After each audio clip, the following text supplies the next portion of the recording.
guys, I'm Nick. I'll be guest hosting the Investor Frame podcast today. And today we have my good buddy Orion Enfield, real estate agent, investor extraordinaire, house hacker.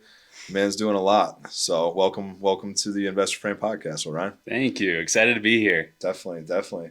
Well, let's get started. Tell me a little bit about how you got into real estate. Sure. So, 24 years old, graduated college in 2020, went into a finance job for a year. Couple months out of college, I decided to go to Craig Kurlop's first ever real estate meetup and met the man himself, the guy who wrote the house hacking book, the house hacking strategy, and fell in love with the concept immediately. Started talking to him right when the meetup started, and then he said, "Do you want to go look at houses this weekend?" And I was like, absolutely. So by that Saturday, 3 days later, had a house under contract. Nice. Yeah. Nice. The man, the myth, the legend, Craig Kurlop. Yep. That's awesome. So was that here in Denver then? It Because I know is. you went to school up in Washington, right? No, I went to school at CSU, Colorado State, Okay. so up in Fort Collins, not too far away, and then got a job coming out of college at a fund admin for private equity and venture capital downtown Denver. So I was in that job for about a year, and then almost right after starting that job, realized that I hated finance as a career path, at least, Yeah. and fell in love with real estate at the same time. Nice. But I'd studied finance, and I do think that I gained some good skills from that first job in my studies. Sort of made the transition over to real estate pretty easy and seamless. So when I went to go and interview for commercial real estate shops, it was pretty quick for me to land a position at another brokerage downtown Denver. Awesome. So it sounds like you just kind of dove in head first. Like Yeah. you saw the idea, house hacking, and you're like, this is what I want to do. Yep. Connected with Craig, and like you said, you had a house under contract in 3 days. Whereabouts was the first investment property? First one is in Lakewood, actually just a couple blocks from here, Nice. over by Belmar. Yeah. So really good area. It's a 2-story, but also with a basement. So technically 3 stories, I guess. Roughly 3,000 square feet. It's a 5-bed, 4-bath that I use as a rent by the room. So I rent out each bedroom, and on average brings in about $850 to $900 per bedroom. Yeah. Nice. So getting started, you had Craig's mentorship and you kind of got into it. What would you say some of the biggest challenges you ran into with that property in Lakewood? Ooh. So going into that property, I was planning on putting the least amount in as possible up front just to sort of boost those ROI numbers. So was planning on putting 15 grand down, which is exactly what happened. Using some, like, I forget the exact number, but using some sort of seller concession to knock off the closing costs. But wasn't really planning on many repairs. Went in, it looked good. All the bathrooms looked good, kitchen looked good. Everything was structurally sound. But then upon inspection, which was happening pretty close to the closing date, actually, they found mold in 2 of the bathrooms, so had to completely gut and reno 2 bathrooms. But Craig sort of like swayed me into understanding that it's not that big of an issue, and the ROI numbers, while lower, were still going to be pretty positive, even if I did have to put in the 27 grand to gut and reno 2 bathrooms. Realize now that I got gouged. Should have worked with you, but yeah. So it sounds like your biggest issue on that one was just the bathrooms. Everything else was pretty smooth up until you got to that point, and then found out you had some mold issues and had to redo the bathrooms. Yeah, just complete inexperience on my end. Just coming out of college, completely green on house hacking, real estate investing, all of it. All I knew was what I had studied, and none of that had to do with real estate. So going into my first house hack, just going off of YouTube videos and what I'd heard, and I could run the numbers pretty easily, but understanding what it took to actually manage and renovate and then operate as like a landlord was probably the biggest learning curve. Yeah, I mean, shoot, just hearing all that, it sounds like just in your first year, you learned a lifetime worth of knowledge, Yeah. Nice. So from there, you got the place in Lakewood. You're doing commercial real estate. Mm-hmm. And then after that, you got connected a little bit more with the FI team. Yep. So I did commercial real estate for a year and realized that it wasn't for me. I was specifically in the office sector and found that pretty boring. And just was loving more and more residential real estate and the concept of house hacking. So I was searching for the following year and a half after closing on that first property for the next house hack, just like, oh, this is a great deal. This is a great deal. These numbers work fantastic. I just want to make it happen faster. And just nonstop day after day, listening to podcasts, watching YouTube videos, running my own analyses, and then sort of realizing after a year, like, why am I in commercial real estate? Yeah. I need to be in residential. This is what I love. I spend all my free time doing this. I talk to all of my friends about this nonstop to the point where it's annoying. I need to do this for a living. So I switched into residential real estate agency just a couple months ago, 3 months ago, and joined the FI team with the man, the myth, the legend, Craig Kurlop. Right on. Very, very cool. I mean, you just literally immersed yourself into just the world, and why not? Why do commercial real estate when you could be a part of a team that's literally doing that on a daily basis? Yep. Awesome. Awesome. Well, for the viewers that don't know about house hacking or, the whole process, would you mind breaking that down for me? Sure. So house hacking is the concept of renting out all of the spaces that you're not using in the house that you're living in. So the idea is to put 3% to 5% down on a property to purchase it. So roughly that's like 15 to 25 grand here in Denver, where houses are usually like 500. And then renting out either all of the other bedrooms or the other unit if you're in a duplex, or Airbnb-ing another unit, or in my case with my newest house, Airbnb-ing 2 other units. And then using that to sort of subsidize your mortgage cost and then your utilities cost if you can, and ideally cash flow while also living there for free. Nice. Yeah. Nice. So what would you say? I mean, obviously you had some challenges. You had some construction challenges. Mm-hmm. And that's, something that pops up pretty regularly. I mean, we work with house hackers and we see those things a lot. Other than, would you say construction challenges are, the biggest issue with house hacking? Or like, what have you seen? What have you seen being some of the biggest roadblocks, or maybe something that would maybe sway somebody, not to do it because it seems like it's too daunting? Or what do you think about that? Analysis paralysis is real. I would say that one of my biggest strengths is just the fact that I'm willing to jump and then build the parachute on the way down, as Brandon Turner would say. So I threw myself just headfirst into the deep end and then figured out how to swim from there. I would encourage anybody else to do the same, like assuming that you understand the concept of house hacking. Identify the strategy that you'd be willing to use. Like for me, coming out of college and having lived with roommates in the past, I identified, rent by the room, super easy. I'll just fill all the other rooms and cash flow a little bit while living for free. That sounds fantastic. I was paying rent in college and not having to pay that afterwards was great. That's awesome. But I'd say that's the biggest hurdle, is just starting. So if I can encourage anybody to do anything, it would just be to start. And I think the best starting point would be to talk to somebody who's doing it. You can talk to me or talk to Craig Kurlop, talk to you. You work with a lot of house hackers. Talk to anybody who knows the concept, and I'm sure they'll be gung-ho about getting you into house hacking, because it's a tried and true method of becoming wealthy. I've seen everybody on our team become wealthy through first house hacking and now a lot of rental properties on the side. But even if you just house hack year over year for 10 years, have 10 properties under your belt, over the course of 30 years, you're going to build an enormous amount of wealth. Yeah. Just think about, even if we're not taking into account appreciation or cash flow, just the debt pay down alone, think of 20 years of debt pay down alone. You're gaining like hundreds of thousands to, at that point, millions of dollars of equity just by having renters pay down your loans. Yeah. Awesome. So just to kind of recap, if I was, let's say, somebody new to investing, new to house hacking, you're like, get a mentor. That's the first thing you would do, get a mentor. I think the word mentor can be kind of daunting. It's kind of hard to go up to somebody and be like, hey, will you be my mentor? Or even like through like the advice of other people, which is to provide value. Like provide value and someone will naturally become your mentor because you're offering them so much value. They'll offer you that in return. That's a great idea, but I think that can be kind of daunting also. Yeah. I would simply say, start talking to people who are doing what you want to do.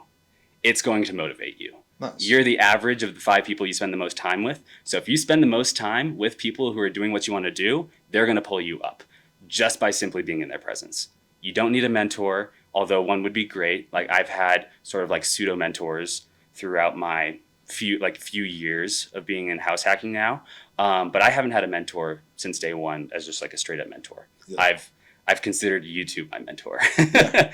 And then connecting with people like you and Craig Curlop and everyone on my team, and just watching, listening, and just sort of immersing myself into this concept is really like what's going to push someone new to be successful in this.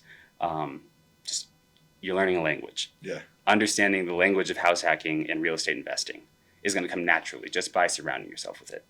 So do you think like, so when you're saying, you're immersing yourself into it, do you think meetups would be like a good start for somebody? Like Meetups are perfect. yeah. I mean, yeah. So instead of going the mentor route, maybe just surround yourself with those people. Go to a meetup. Mhm. Because I mean, you can go up meetup.com and there's tons of them, especially here in Denver. There's a lot, Oh, yeah. lot of different avenues you could take. So go to a meetup, start talking to some people that have already done it, kind of pick their brain a little bit, and then go from there. Exactly. Like if you specifically want house hacking meetups, just look up house hacking meetups on Google, Yeah. and it's going to come up with a bunch, especially if in your place like Denver, where this is, I would consider like a really big hub for real estate investors in more of a creative sense on like the smaller scale, house hacking, and then like small rental properties, small multis or small singles, but also like Seattle or Houston or San Diego or LA.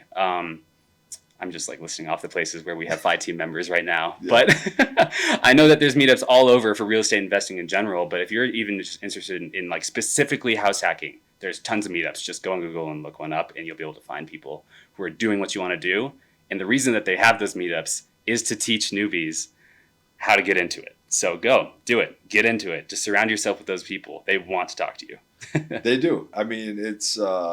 I personally, I love going to the meetups. I love interacting with everybody from the FI team, just to, from FI team to people that are already doing it to people that are looking to do it. It's always a great conversation. It's always a good group of people. I haven't found anybody there that's going to steer you wrong. Like everybody's going to give you honest information, tell you what to look out for, and they're very transparent even about the challenges that they've like experienced throughout the whole process. So I would recommend going to a meetup as well. For sure. Absolutely. Go to meetups. They're going to teach you so many things about so many strategies, and it's just going to be an hour, 2 hour, 3 hours of just overload of knowledge. For sure. Yeah, you're definitely going to learn a lot.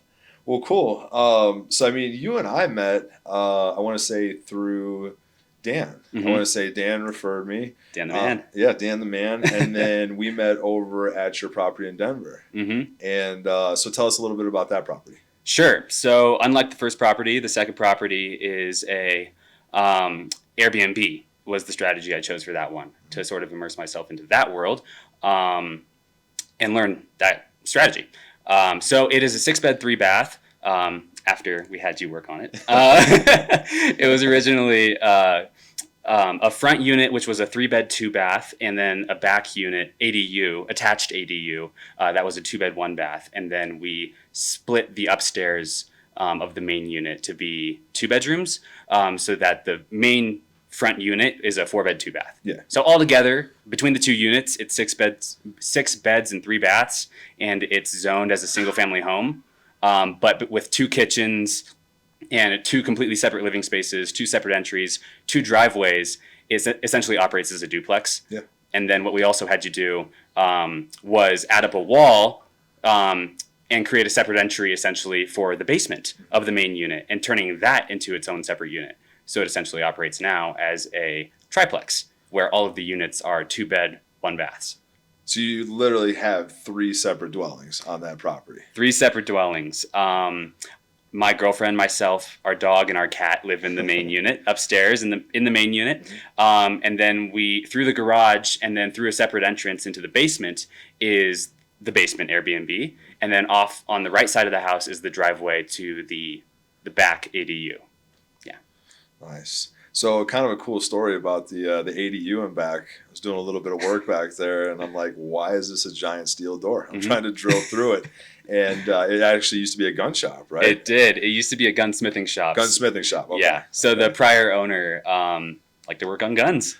Yeah. And I don't have too much information on that, but our neighbors told us that, and I thought that was pretty funny. Yeah, I realized right away this is not a normal exterior door that you find on a home, when my drill bits were not going through it to do an install. So, but that ADU is it's sick. I mean, it's It's two bedroom, one bath, living room, and full kitchen, right? Yep, 1,000 square feet. It's essentially just like a big box. Yeah. The way it's laid out, where it's just like a big rectangle living room, with like sort of like an entryway galley kitchen, and then 2 bedrooms just side by side, off to the side of the living room. Yeah. And then with an entrance to the backyard, which has a view of the mountains, so it's great for an Airbnb. And the house came with a fire pit in the backyard, so we just plopped some chairs around there and turned it into this cool backyard barbecue fire pit hangout. Yeah, the backyard's really nice entertaining area back there. Yeah. So I mean, so far, let's see, when did you get it up on Airbnb? September 19th. September 19th. Yep. So since then, I mean, how's it been going? It's been going great. September was quick pickup. I was really happy that it started working right away. And then into October, October was really good. Made $5,200 revenue between the two units on a $3,300 mortgage. Nice. So after even reserves and utilities, was cash flowing pretty nicely. November was a little bit slower. Gross rev was roughly $4,000. So just breaking even on the utilities and then the PITI, the mortgage.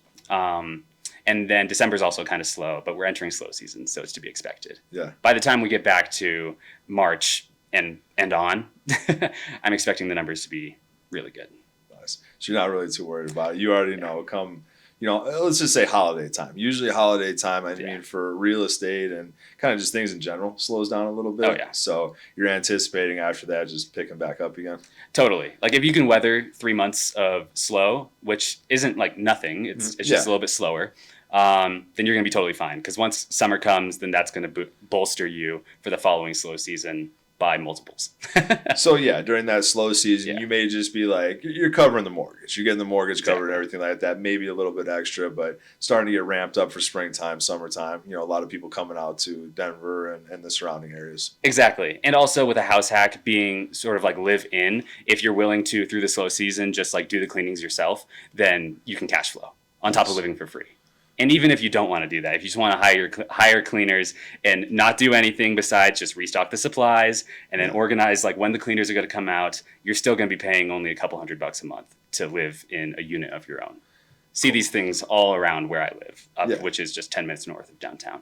Nice. I mean, so it kind of sounds like there's ways, there's tactics that you can use during the slow season to save a little bit of cash, is what you're saying. Totally. Like even if I wanted to switch one of the units or both of the units to a midterm rental away from a short-term rental for the slow season, you write up a 3-month contract or a 3-month lease, and then you're pretty much locked into X rate, so you don't have to worry about if people are going to book through the holidays. You just have, like maybe you set that as like a break-even number from November through the end of January, and then through all of slow season, pretty much you broke even on your mortgage plus utilities. Nice. Live for free. Heck yeah. So I was thinking about it. Your property in Lakewood, you're doing rent by the room. Mm-hmm. Your property in Denver that you live at, that you're doing more of an Airbnb, more of a short-term rental there. Yep.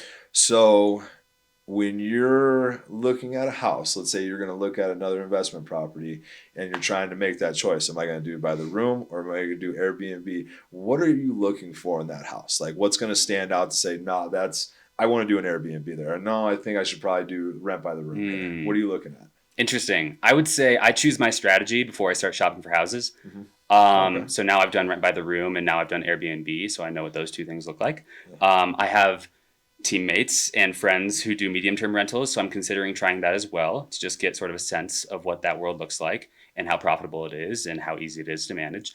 But when I'm looking at a house and deciding on a strategy, I think it would be actually better to just tell you my buy box, which is I look for houses with 2 kitchens. I think it's really important to look for houses that can apply multiple strategies so that if one doesn't work out, you can always fall back on another. Usually, like and I know a lot of our teammates use rent by the room as sort of like the fallback strategy of this will at least break even if you had to switch from short term, like say short term is outlawed, or you couldn't do medium term for some reason. Rent by the room will always work. So for me, at least a 5-bedroom house or a house that can at least like have the possibility of easily becoming a 5-bedroom house with 2 kitchens is sort of like my general criteria for entering into a property, because I know that I can either split that into 2 living units and run it as a general long-term multi-unit property. I can rent out each bedroom individually for say like $800 a month, and then probably break even on that. And then also being able to mix and match strategies. If you have 2 kitchens, you can do one as a medium term, and then one rent by the room, one short term, one medium term, 2 short terms. I think it's important to just give yourself a lot of flexibility. Okay, and that makes sense. It's like just kind of be able to pivot, leave your way and out. If the short term's not going to work out, maybe switch to a midterm or a long term rental. But at the end of the day, your short term rental is what's bringing in more revenue. So you kind of want to stick to that before you would midterm or something like that. It depends. It's all about your comfortability versus profitability spectrum and where you land on that. Yeah, a lot of people on our team talk about that a lot too, which is sort of on the most comfortable side, but the least amount of profit is long-term. Long-term rentals being your traditional, like live in a duplex, rent out the other side, just on a 12-month lease, pretty much no management other than taking care of like, oh, the AC isn't working or something like that. Next in line is rent by the room, because it's, again, 12-month leases, but instead of doing one 12-month lease, you're just doing like 5 of them. So it's 5x the work, but still you don't have to manage it much once they're signed. Even further down the line is medium-term rentals, where you have to essentially rewrite a lease every 1, 2, or 3 months. So a little bit more maintenance. And then on the most maintenance but the highest amount of profitability is, of course, Airbnb, short terms. So right now I'm giving this side of the spectrum a shot. Nice. But I gotta say, I'm pretty comfortable too. I've got a 1,000 square foot unit above ground with mountain views for myself and my girlfriend, where we both live free. So even though we have to technically manage tenants coming in to short-term, like every day to short-term rentals, managing a message a day is totally worth it to be able to cash flow and then live in a great unit. I mean, it just sounds like you've got your strategy and it's working for what you want right now. Exactly. Awesome. Yeah. Very, very cool. So earlier you had mentioned, I know you were just, you were listing off where we have FI team members. Mm-hmm. Is out-of-state investment properties maybe something that you're going to look into? Not yet. Not yet. Not for me. Yeah. I want to completely master Denver and sort of just getting like rolled into being a full-time agent and investor. I just want to hone in on one market for now. I've found a way to make properties in Denver cash flow very nicely, and I'm just going to do that on repeat. I don't see any reason to go out of state when I'm cash flowing like over $1,000 on both my properties so far. Why complicate it if it's already working? Exactly. If it's not broke, don't fix it. Exactly. Okay. Well, what would you say? So you've got your rent by the room. You've got your Airbnb. Mm-hmm. What would you say? I mean, obviously it's going to take some planning, but do you have a next play in mind? Something you're looking to do? Sure. So my plan for the next 12 months actually is to just sort of hone in on being a full-time agent and just put the blinders on. Nice. But the goal is at the end of those 12 months to lock down my third house hack, which I believe as of right now, my strategy will most likely be Airbnb, but specifically going to even narrow down my search even further to something with a detached ADU, so nice. That my girlfriend and I and our dog can have full reign of the main property with like a backyard and whatnot. Those are unicorns. I went and saw one yesterday, mm-hmm. and I was like, man, it's to find something like that is it's pretty special. So yeah, you don't want to pass on it pretty much unless there's something very, very wrong with it. I mean, you definitely want to snatch that up. So yeah, that's cool. Chad and our team just went under contract on one in Arvada, and I'm wondering if that's the one you went to. Yeah, okay. That's what I was at. Yeah, I was there yesterday with him. So yeah, beautiful property. I was like, and you wouldn't even know. Like you're looking at the front of the house, and you go back there, you wouldn't even know it was back there. Nice kind of set up, and I mean, there's nice entertaining area. It's a beautiful home. So yeah. It's really nice. That's awesome. As far as, let's say, we'll switch gears to your agent job. Mm-hmm. What challenges have you been seeing recently with the market and the way things have been going? Challenges. I mean, everybody's scared right now Mhm. of inflation, interest rates, everything that the Fed's doing.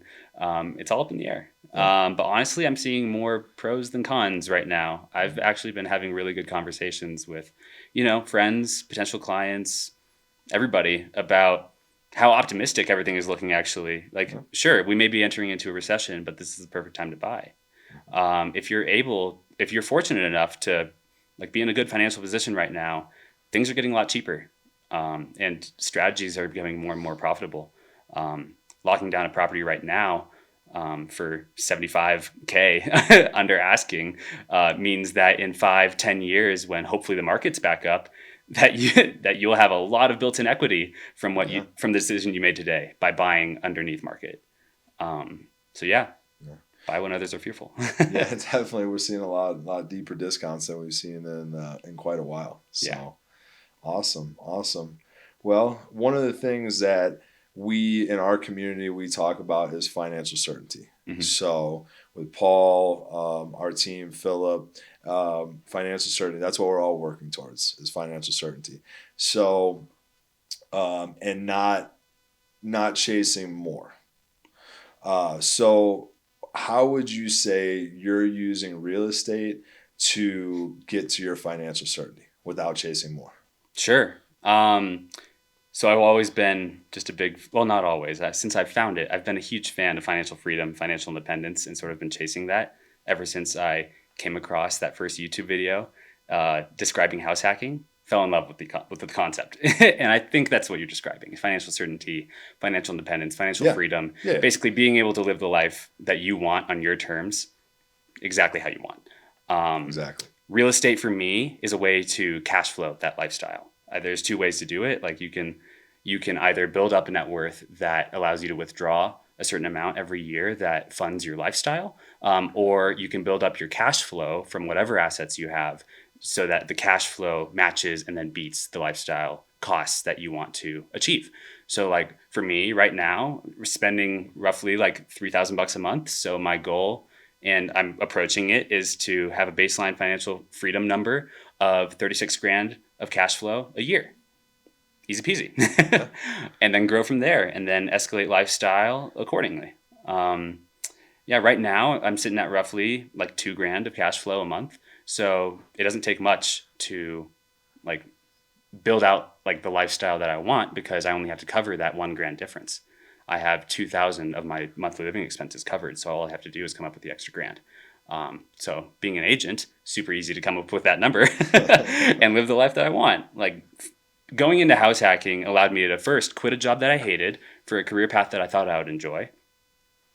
It was better. And then buying my second house hack allowed me to quit a job that I was fine with for the career path that and the lifestyle that I absolutely love, which is 100% time freedom, choosing how to spend every day exactly how I want, to work with people, like only the people that I want on my own schedule, and basically design my life day to day exactly how I want it to be. And I'm 2 years out of college, and yeah. I would consider myself there. That's amazing. That's amazing. Yeah. Thank you for sharing that with me. I mean, yeah, you're 24. You've got a solid plan. You're working with a solid team, and it's awesome, man. You're killing it. Thank you. So, I really appreciate having you on the podcast, and I mean, just all the support from you and the FI team has been awesome. I can't say enough about you guys. So, I appreciate you coming out and chatting and telling me your story. It's awesome. Absolutely. Yeah, anytime. Heck yeah, heck yeah. Well, like I said, appreciate your time, and we'll see you guys next time.